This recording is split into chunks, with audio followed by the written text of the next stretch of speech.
Alright. What's up, everybody, and welcome back to the Salt Mines, where we delve into the very, very painful experience of the StarCraft ladder. In the top right, we've got Omniscience, the Zerg player, and Ride 6 in the top left. The Terran says, good luck, have fun. Omniscience answers, you too. Thank you. I need it, says Ride 6. Omniscience says, same. I need some good luck as well, mate. I don't know if I'm too strong. Zerg on this map is imba, says Ride 6. Okay. Omniscience says, oh, is it? Yes, a huge main-like thing. Because it's a main base. Then you've also got this area. Impossible to defend against mutas. That's interesting because this map actually has such a direct push path through the middle into the Zerg territory. I haven't seen too much mutas, though I can imagine it'd be quite hard to deal with, especially lower level players generally do struggle with that. Nidus definitely can be difficult to stop. But if it's all the way up there, but you know, it's hard for them to actually get up the ramp into the main base because you can always have your buildings here, put your tanks behind it, and they can't really get on top of that very easily. Widow mines are insane. Okay, so yeah, Zerg's like, hey dude, my widow mines, I die to widow mines all the time. Ride 6 says, well, yeah, they have like 2 range though. I believe a widow mine has 5 range because a Hydralisk or a Marauder, Hydra with a range upgrade or a Marauder can outrange them, a Marine cannot. And a Marine has 5 range and Marauder has 6. Mutas have like 3 range. I'm pretty sure that's actually factually correct. So Omniscience coming out with raw data. Meanwhile, Ride 6 kind of making things up a little bit. Omniscience? It is Omniscience, right? I guess this is actually Omniscience, right? But it's meant to be Omniscience, surely. Is it spelled the same way? Oh god, now I'm confused. Now I'm like, is it Omniscience? It's gonna be another day where I screw up my wording. Either way, Omniscience, I'm just gonna stick with Omniscience, is going for a 1 base. Oh, is this Nidus Swarm Host? Is this the Nidus Swarm Host? I think this might be. This is a very early pull. The Lings have not actually started attacking the wall just yet. Meanwhile, Ride 6 going for a very conservative command center on the high ground. For some reason, not building it down there, even though that is basically a free base. And the SCV is scouting all around the base right now. Creepers spreading to the ramp. This really does look like the 1-base Swarm Host that we did that video about. I know it's been plaguing the ladder. And after complaining about how hard it is to stop Nidus Worms, I feel like Ride 6 may have asked for this one. Whenever you announce your most hated thing, oh my god, he jumps down with the Reaper in an old position. It loses the Reaper there. Very unfortunate. Luckily for him, the Zerg player was just as distracted by the looks of it. Is going to try and wall off with Evo, Nidus, and then an Infestation. Oh my god, this is adorable. Only 9 drones on minerals right now. Oh my god. Yeah. This is... that's not a wall off. That is not a wall off. Not... by any means. Oh my god. Okay. Behind this, we've got 4 barracks coming up. Oh, sorry, 3 barracks and a factory. So it's going to be Nidus Swarm Host. Now, Marines with Stim and just a good Marine count in general absolutely crushes this, but these Marines are starting very late in this game. That being said, there's going to be like 2 or 3 Swarm Hosts popping out. So I can't imagine Ride 6 is actually going to be in a situation where they're actually under that much pressure. It's probably going to be something where if you just run away with your army from the first wave or 2, you should be fine. But at the same time, what's going to happen in terms of panic? Let's go to Ride 6's view. Ride 6 has no idea this is coming right now. Has already shown they're not happy to play against Zerg on this map. Nidus is something that's given them the trouble in the past. Only a single Swarm Host on the way so far. Omniscience is very broke right now. He's already going for a Nidus Worm, but doesn't have any units to pop out of it. This is the classic. This is the classic. Oh my god, I love this. I've seen a lot of this since we did that Nidus Swarm Host video. I've seen so many people pop Nidus Worms and be like, yeah, I'm hitting a Nidus before 4 minutes. And I'm like, you know, if there's nothing in it, it's not really the scariest thing. This is giving your opponent time to react. Ride 6 is like, oh god, oh god, oh god. Here's the screech of the Nidus Worm. We've got 1 Swarm Host, 1 Nidus in there. Another one is on the way. Going to build a Spine Crawl at the front is Omniscience. And Omniscience, well, Widow Mines actually cleanse Locusts pretty quickly, but there's no Stim started. The Marines aren't building just yet. Ride 6 not reacting at all, despite hearing the Nidus screech, has not searched around for it. Just 4 Locusts, I think, will go down pretty quickly to 8 Marines. But the Marines are on move command! Oh my god, he started stepping into it. If he just A-moved, he could have killed all those Locusts very quickly. Remember, they only have 50 hit points. The Widow Mine will take all of those out. As I said, Widow Mines do cleanse Locust waves pretty quickly. But the problem right now is if there's not enough Marines to actually just deal with this. Okay, there we go. Does deal with it. The Marines, SCVs, and the Widow Mine will go and take out this Nidus Worm. Another one is at the front, though. Creep is spreading there. Creep already spread down here as well, so not bad on that front. The Overlord goes down. Pretty good hold so far. Is even going to scan to get rid of that creep tumor, making sure another one can't go down right away. 2 more Swarm hosts are on the way, as well as +1 rage. Going to be getting the damage upgrades for those, but a little bit supply blocked. Marine drop coming to the low ground. Perhaps a bit of a fancy maneuver. Will it pay off?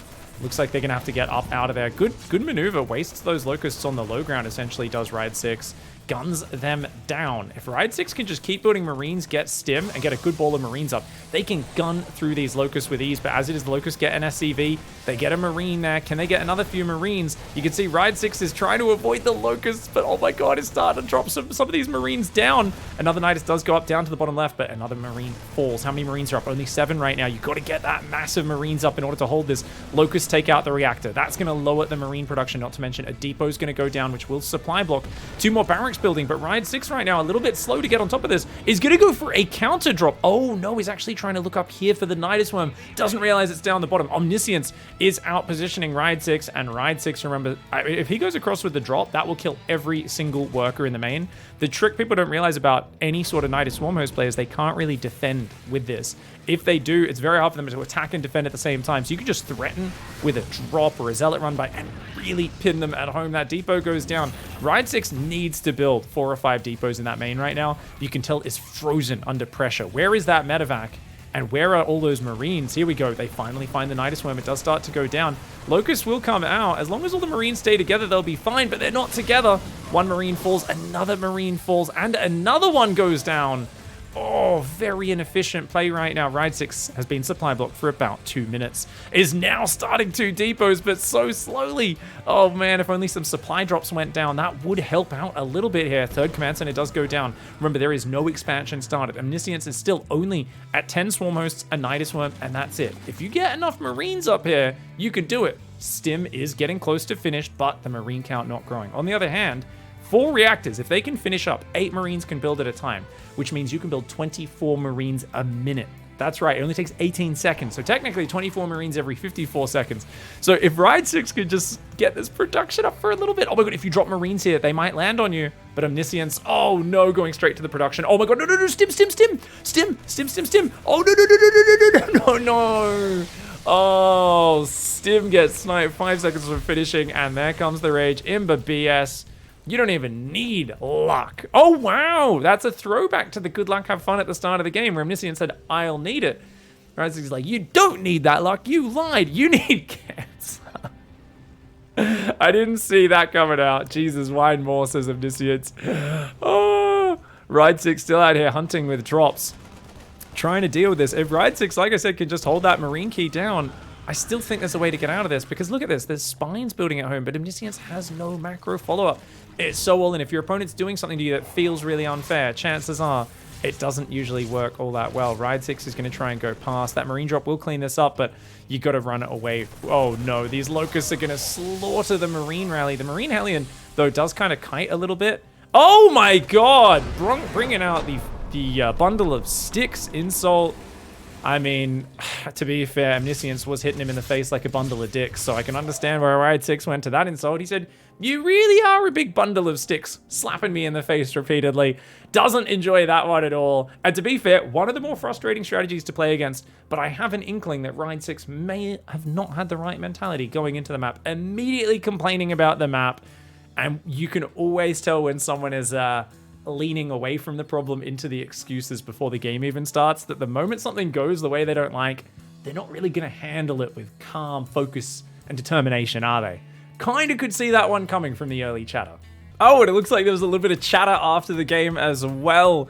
Omniscience sending this through. Ride 6 messaged after the game. This new trend of Zergs being cheesy protoss shitheads. That's interesting, protoss. Hashtag trust fund baby. Hashtag fail up is a real effing load. That's a real fucking load. That's interesting. I don't know what real fucking load means, but I like this whole kind of trust funds. Like, hey, you're just doing the easiest strategy ever. You're one of these middle corporate manager people who fails repeatedly on projects, keeps on getting promoted. No one knows why. You just somehow know a way to massage the relationships around you. You just keep getting promoted despite being absolutely hopeless. And I gotta say, it seems like an accurate read. I mean, if your opponent Nidus Swarm hosts you and does the strategy you don't want to do, it probably is because they are someone who fails upwards through life, and they are the reason you are not getting promoted in your job and why they're taking your ladder points. So Ride 6, some true insight there, and always good to follow up and really hit your opponent where it hurts after the game. I gotta say, I'm gonna try this myself next time. Based on my opponent's strategy, I'm gonna make a deep and accurate read about my opponent's lifestyle and their weaknesses in real life, and I'm gonna throw that to them with some hashtags after the game. All right, let's go into the next game. We've got Queen OP in the top right. Oh my. That's her name. Down at the bottom left, we've got Gombok. For those that don't know, players like Scarlet, I remember she was in clan Adepted for a long time. Back when the Zest 4-gate glaive Adept meta, every protoss was just spamming Adepts at Zerg players, and we were really struggling to deal with it. We've had players have all sorts, like Mothership Core, I think that was the clan, which a lot of pros were in back in the day. You know, always little fun to complain about units that you struggle with. And at Terran at Zerg, Queens can be very frustrating. Players are really good with their Queens, their creep spread, putting their vision around. They're a very tanky unit that's very good at surviving. So no doubt we'll see if Gombok does try to use a heavy Queen style. What I find is most players suck at using heavy Queen until they get to a much higher level because they're very slow. It's hard to have them in the right position. Forgive me, but I need to build some Queens. Straight from Good Lucks to forgive me, I need to build some Queens. Fuck off. Easy mode, says Queen OP. Gombok drops the smiley. And Queen already diving into the terrain says, make 100 Queens and then 100,000 drones. Strategy game. Wow, it's a strategy game. I play strategy. Just make Queens, then make drones. I play to relax. Oh no, Gombok's gonna come in and with some justifications. Is like, well, I just play to relax. I'm sorry. I just try to win, but you know. I would just play to relax, mate.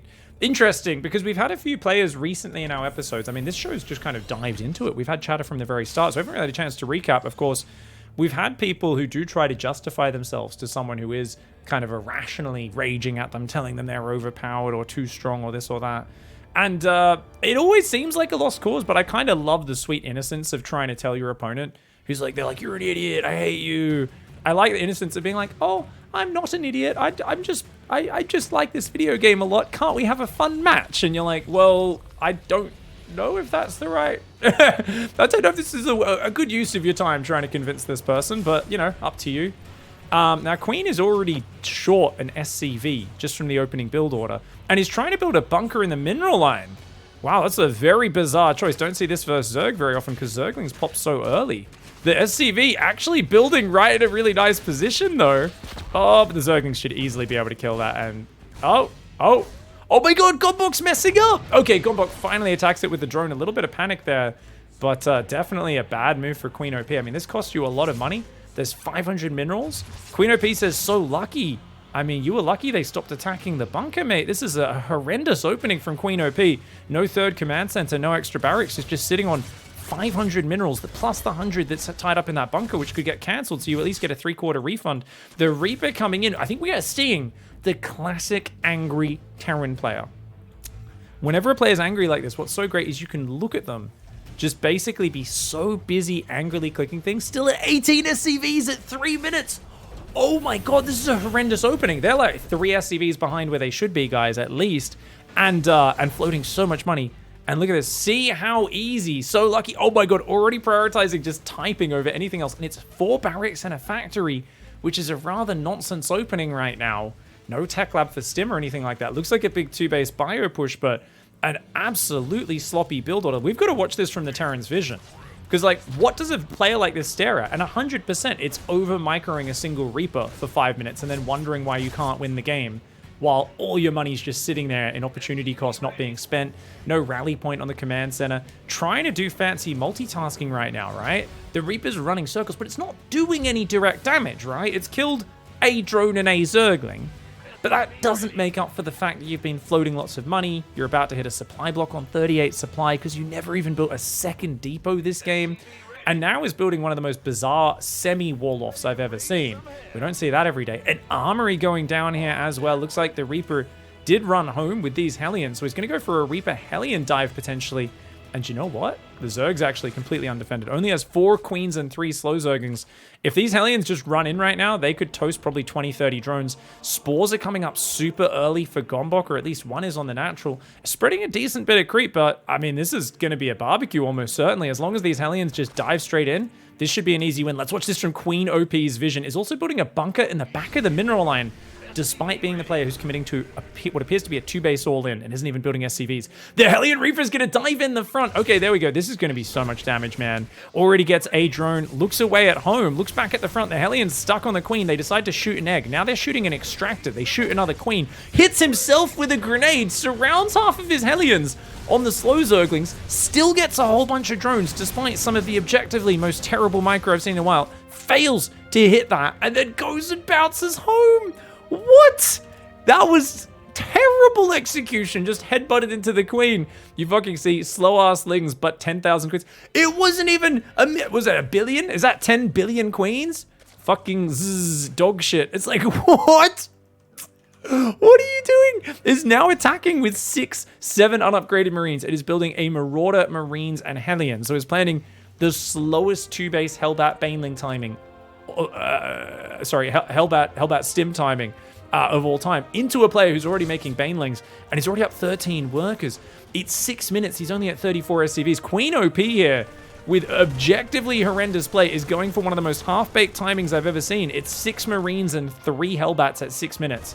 Guys, you could do this off a 3 command center build, and you can hit 30 seconds earlier this with way more units. This is a really, really weak timing, but the drones are found in the mineral line. Gombok caught off guard a little bit. The Ling's funneling into the Hellbats. Oh, this is really bad micro from Gombok, but there we go. There we go. The Banelings just hit the center of that, and those units go down.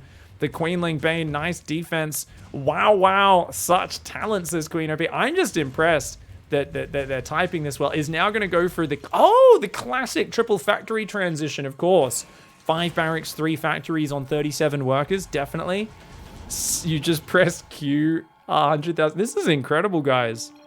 This is great. Today, we're not even learning about how to adjust reality before you, like, after losing a game. I think what we're learning in today's episode of the Salt Mines is how to literally change reality before the game even starts. And like, what's so amazing is these players are convincing themselves the opponent's going to do something before they even do it, right? In this game, it was like, yeah, the queens, but realistically, he died to a queen and then grenading himself and getting mostly surrounded by slow Zerglings. It was queens didn't even do that much. And Queen OP also ran in with one of the most half-baked timings I've ever seen. I mean, this is like just watching complete nonsense. Doesn't even have reactors on these barracks. It's floating 700 gas right now. And drops the double engineering back. I mean, this is absolutely nonsense play. Seriously, the game is such shit now, says Queen. I mean, this is what's so great, guys. The older I get, the more every now and then I have these inklings of like, things used to be better. And I complain about things sometimes. And what I usually realize is that I used to be better when I actually really think about it. Like, you know, sometimes I'm like, man, Zergs are just so greedy and they get away with it so stupid. And I've had moments where I feel what Queen OP is verbalizing right now. The difference is I usually complain about it a bit, but then I watch the replay and I realize that everything I'm doing sucks. And that my opponent can get away with winning with dumb, stupid, overly greedy stuff if what I'm doing is terrible and makes no sense. And that's always the golden thing, guys. If your opponent's beating you with terrible stuff, it's a very big tip to take a moment and to look at yourself in the mirror and go, maybe if the dumb thing is working, me not playing game correctly.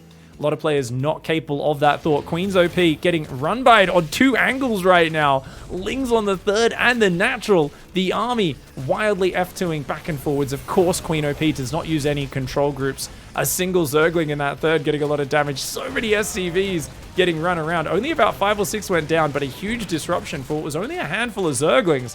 It's a great attack from Gombok. And Gombok has forgotten Baneling speed. Oh no. I think all the chat is distracting Gombok. Gombok has 1-1, but has forgotten Baneling speed, which is the most important thing. So this is going to be a slow Baneling Zergling army. Oh no, Gombok has a massive income advantage, but has a really bad army.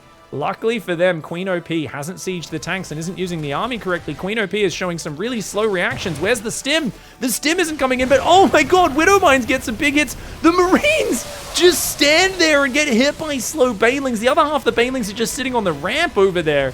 Oh my god, Gombok with a horrendous attack, but then, whoa! Just make 1,000 Queens A move some shit like a fucking tard and you win.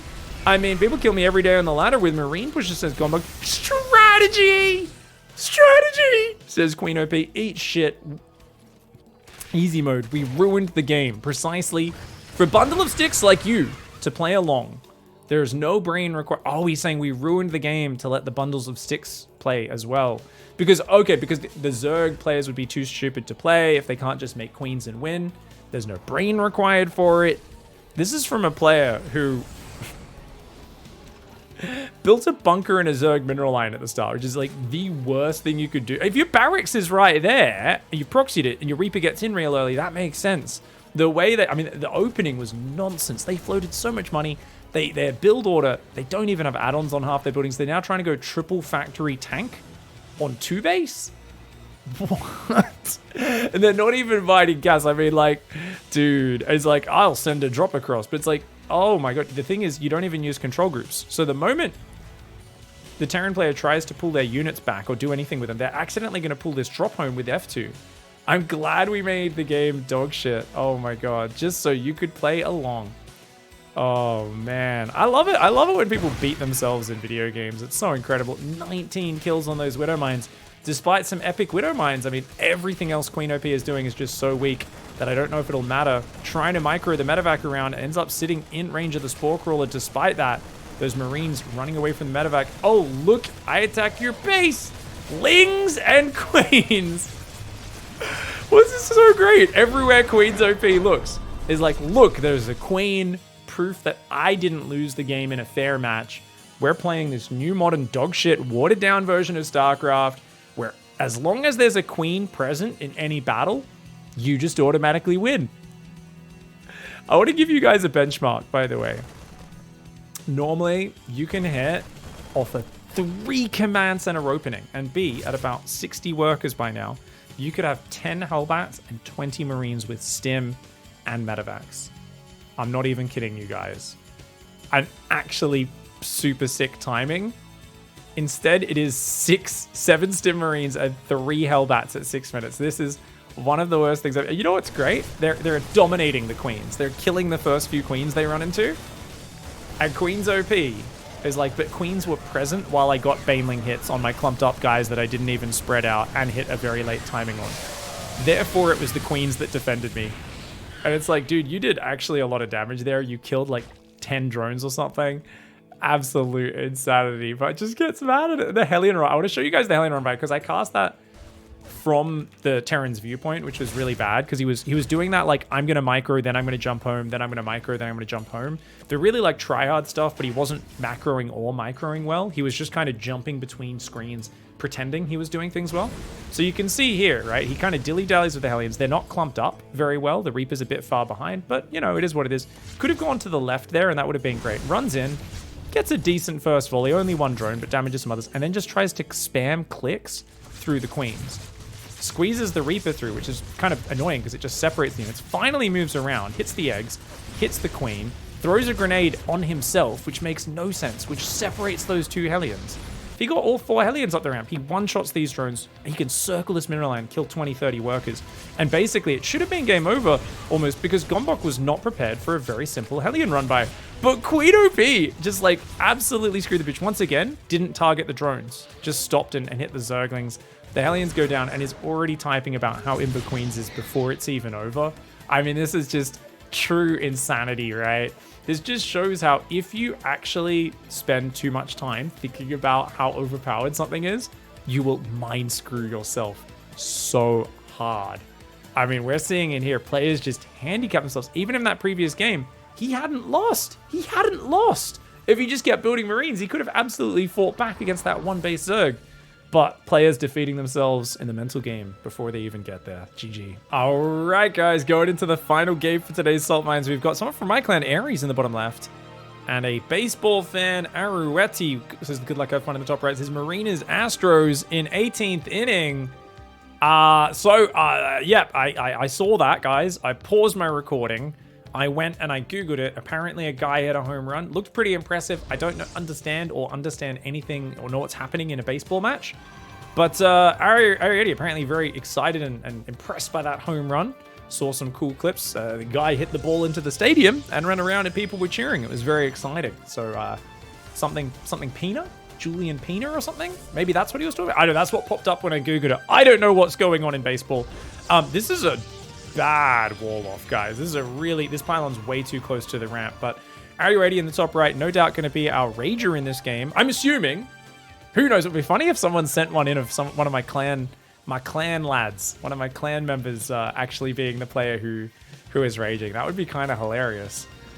Obviously, everyone rages sometimes. Usually, I think venting is really good in StarCraft. I always say, like, hang out in a community so you can go vent about how unfair something feels and then use that to help process it and then move through to understanding, okay, like, what actually do I do in that situation? Because I always talk about how, like, rage, it stems from a place of something feeling unfair, like which usually means you're not understanding it, right? It's either you don't understand it or you're kind of misunderstanding what's happened in the game. So that's usually, or you're actually, yeah, it's you don't understand what's happened fully. You don't fully understand the context, and you're not seeing what's happening in the game with a clear lens. You're more kind of imagining what's happening based off of past bad experiences in games, which is what we've seen so much of today, right? The other one is you're angry at yourself for playing poorly. So you're kind of like, oh, my opponent did a silly strategy, right? That put me in the position where if I made this mistake, I lost. But if I didn't make that mistake, I mean, if they didn't do this specific thing, my mistake wouldn't have been punished, right? Like, you don't leave an adept in the wall, Ling Flood comes in, you're like, oh, wow, you're just going to try to run in with Zerglings, just hoping I made that mistake. Like, it's like this just reflecting anything away from the fact that, you made a really dumb mistake and you're obviously just annoyed at yourself for it. So I think so far we've seen a lot of players not understanding Zerg, right? And not understanding their weaknesses and just thinking, man, I've had some experiences, what was it, nidus and mutas? Both just, I didn't know what to do. It felt like my opponent had all the advantages, I had all the disadvantages. That game one was clearly like, I don't understand what's happening, so I'm going to complain a lot about it rather than improving. And oh, I'm on this map. This map's too good for it. That's my excuse to not engage critically with it and to just kind of go, no. It's too hard. It's all favored for them. Yada yada. It's all that. In the last game, of course, it was all queens.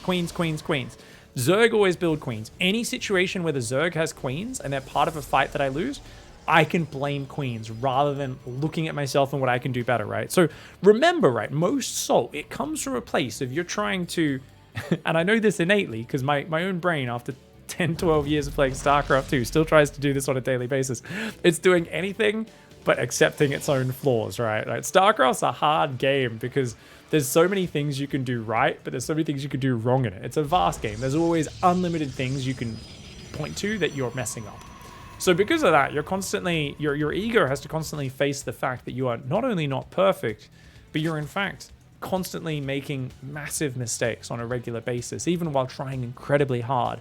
And that's something where that's just reality in pretty much any craft or field that you do, right? No one's the best, but we don't have to face that reality. Our ego doesn't have it rubbed in our face that much unless we're in direct competition with other people. That's why competition can be so healthy, because it's such a humbling experience, right? And I feel like that's really the thing, right? It's getting your ass kicked is good for you. It's so good for you because it makes you realize, like, hey, yeah, I can get my ass kicked. I am not all powerful, I am not the absolute apex predator of the animal kingdom or the social hierarchy or whatever. Speaking of which, Ares is playing very greedy, guys. So we haven't really had any chatter other than the good luck, have fun. Ares didn't say anything this game. Nice quick third base plus a void ray, and that's going to kill a second overlord. This is a really good start for the protoss player. I still think that pylon is very weak. You'd want to have another backup pylon because that one can get busted so easily. Second Stargate fleet begin. Oh, okay, so we got a Sky Toss. Okay, so Aruetti is going to play Sky Toss. Have they moved across? Okay, they probe scouted. That's it. And Ares did scout a Stargate. Hasn't built spores. Wow. Has 6 queens, but I guess with decent Overlord coverage, you can kind of move your queens around to defend. And you did see Void Ray first, not Oracle. So there's a lot of the times when someone plays Void Ray, they're not really an Oracle player. So you can kind of just assume, oh, I don't need Spore Crawlers. We can just move our queens to defend the slower, less agile Void Ray. Ares is going straight to 5 bases. So I think Ares might already be reading this as a Sky Toss, or at least a very greedy play. And if you just build a giant economy, that's huge. The problem Ares is having is even though they built a lot of hatcheries, their economy does suck. Also, their Zerglings maybe could have canceled that third, but they're just kind of chilling at home. And oh no, it's the Tempests! Oh, this is such a good play from Arrowetti. I could totally see Ares raging here. I understand. So if they come across, I think Tempests is at 5 or...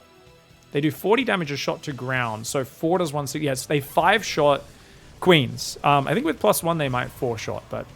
Well, +1 does start up and gets chronoed. So yeah, because I think it's 40...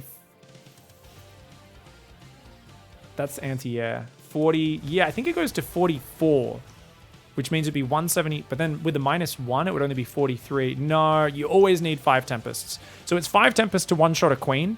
And especially you got to factor in Transfuse coming in as well. So this is a huge problem for Ares because Ares doesn't have a Spire. Only has... I mean, 8 queens can do okay with good creep spread at chasing the Tempest back.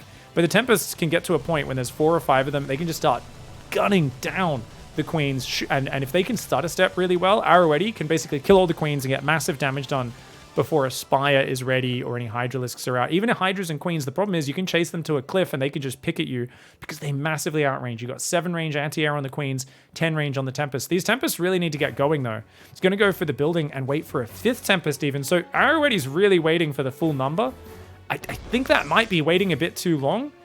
But you know what? Good economy for Arrowetti. And if Arrowetti just goes to carriers after that, and you can see a Twilight Council, so it might actually swap into like Charge Archon. Ooh, Charge Archon carriers a very scary army because those Archons wreck Corruptors. Void Ray comes in. Zerglings are going to move out to that left side. You can see Ares here at 61 drones. Still hasn't really used this 4th and 5th hatchery that much. They're basically just macro hatcheries. A couple of Adepts are warping in. Plus with the shield batteries, these Adepts and shield batteries should be able to defend okay. Arrowetti's going to have to fight these Zerglings, I believe. Otherwise, the Lings could really do damage. The Tempests don't want to turn to fight that, and the Adepts are not in good positions. But with battery overcharge, I think they should be okay. The Tempests are going to turn and fight. The Zerglings will keep the Protoss busy for a while. Battery on the natural as well means this is an easy hold for Arrowetti. Arrowetti should actually send the Tempest across the map, in my opinion. Battery overcharge does go down. These Zerglings are getting hammered. A Spire drops down behind it. Ares has 71 seconds until that Spire is ready. These Tempests need to get a move on, and they should be diving in and looking for the damage right now. Behind this, Void Rays and Charge is on the way. So Void Rays to counter the Corruptors that you know they'll build, and then you go Charge Archon. This is a really good style from Arrowetti. I don't know how Ares is going to handle this, but maybe... if he gets out of the wall, or if you blow the wall up with Banelings, Ling Bane can flood on in and do all right. You can see the Tempests here are being very cautious, but there we go. That's what I'm talking about, guys. So 5 with +1, it looks like they do just barely one-shot those queens. That I did not expect, actually. I'm not good with maths, guys. 44 times 5. Oh, right. Yeah, no. I was thinking of the 4-shot. Oh, yeah. No, I was right. It's always 5 to 1-shot.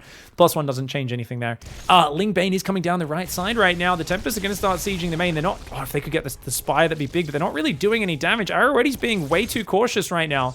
He's trying to build lots of cannons and batteries. Here comes the Ling Bane. They're going to crash through. Remember, there's no pylon there, which means the battery will get depowered. This is what I was talking about with why you always need a backup pylon if your pylon's in the wall. Uh-oh. Lings are in. If Arrowetti runs the probes, they might be okay, but oh god, they're not reacting! The probes just stand there! Already 20 probes falling. The Tempests in the main do kill the lair, which is definitely a nice snipe. Oh, he's going to try and recall the Tempest, but the probes didn't run, and if your probes don't run... Oh my lord, has already lost 46 workers here. Oh, the most important thing is running those... If you run all the probes away, you only lose a few of them. And then you can send them back to mining. The Lings won't do that much, but oh my god, that was a devastating Ling Bane wave from Ares. Ares still doesn't have Baneling speed, hasn't actually used the Spire for anything, but remember, he's up on 5 hatcheries, 67 workers, and is building Corruptors against a player who, yes, they're building Void Rays, but they're not able to attack just yet. +1 attack is on the way on the ground. The probes are trying to rebuild, trying to re-wall off the front. is Arrowetti, but that is a diagonal wall off, which is not solid. Lings could run straight past that, not to mention Banelings are morphing on the third. Banelings and Lings could blow up the cannon battery. Tempests and Void Rays are coming forwards. This is still easily going to beat 6 Corruptors and 6 Queens, but as another handful more Corruptors come out, things could go better for the Zerg. Zerg is building 7 Overlords. No more Corruptors in production. The Adepts will deal with that. The Banelings. Oh, the Banelings are going to find the mineral line. Oh, Arrowetti actually runs away this time, and that is a very good move. Unfortunately, those 2 cannons do get depowered. The Banelings, though. The Banelings are going to find it. The Banelings are going to find it if you don't mineral walk. If you don't mineral walk, oh no. Oh no. Oh no. Spread. Spread. Spread. Stop just clicking. Oh my god, he keeps... Oh my god, the micro is so bad. Arrowetti just kept clicking the probes like 1 centimeter in front of where they were. Just needed to spread them out or to just mineral walk into the natural behind the Zealots and Adepts. Now he's pretty much all in, but there's 15 Corruptors on the way. This was such a nice opening for Arrowetti, but poor crisis management and not having any extra preparation on the natural wall or anything like that. Oh, the Void Rays and Tempests are going to come on in towards the main and the natural, but yeah, I think 15 Corruptors can focus fire the Voids.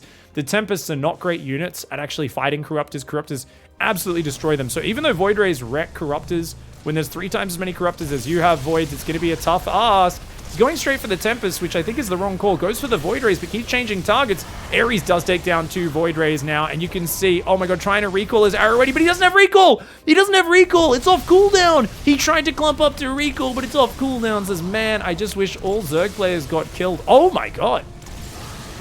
Well, you'll need to get better PvZ to pull that off, buddy.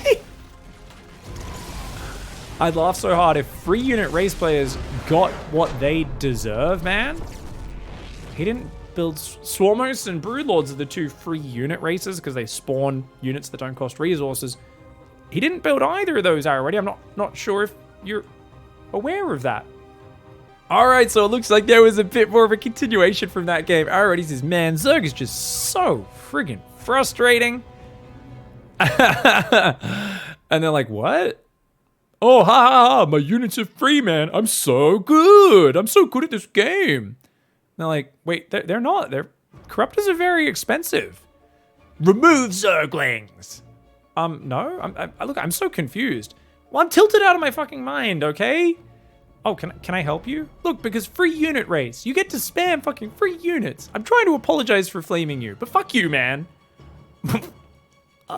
That is amazing. It doesn't seem like an apology. You do know lava is a resource, says Arrowetti. I don't think that even gets to it, but oh my god, that is amazing. Look, man, you get to spam free units. I'm trying to apologize. I'm just pointing out. I'm not angry at you. I'm angry at the free units.